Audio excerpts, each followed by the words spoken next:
You don't experience pressure like the Ryder Cup anywhere. It's quite unique.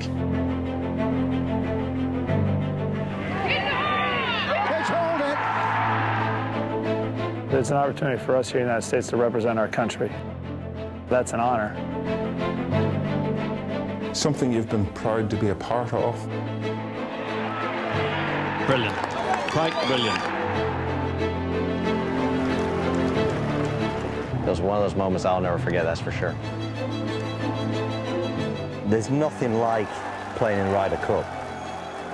It's just totally different than anything else that we do. The eyes of the sporting world will soon be on Minnesota as the best American and European golfers head to Hazeltine National for the 41st Ryder Cup. We find out what it's really like to play in golf's most eagerly anticipated event from those that know best. Today we hear from what it takes to lead a team at the Ryder Cup. I think a good captain just really gets the player in the right frame of mind to be able to play golf to the best of his ability.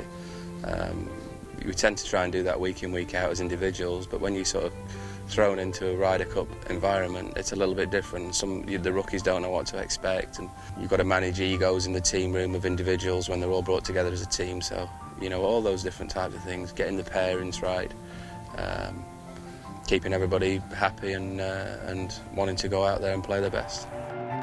I think that everybody that I've played under, they were all great players. So, you know, to say, you know, we've had success in 4 of the 5 that I've been part of, it's hard to pinpoint the reason of why certain captains have done exceptionally well and maybe others haven't. You know, it has to gel on the week, and the players obviously have to play exceptionally well, and, you know, it's important for the captain to try and get it right. I think the biggest thing is to have the respect of the players, to have had a good career, and to have played a big part in Ryder Cup victories in the past. I think is huge for the players. If you're kind of standing there and not giving it out, but you've not been through it or done it or played in it, it must be quite difficult, you know, for some players to can accept that. So I think respect among the players is the biggest thing. Monty was really supportive. He wanted everybody that was on the bubble that year, you know, sending text messages, calling, and, you know, trying everybody to push to make the team, and that helped me a lot, feeling part of a team. And as a rookie and being on the bubble, that was a huge support to have as a rookie, that you had the captain's confidence that way. Obviously, second time I qualified early, Ollie and I had, you know, we had a good relationship, and it was a different expectations, and I think they were 2 great captains, both of us.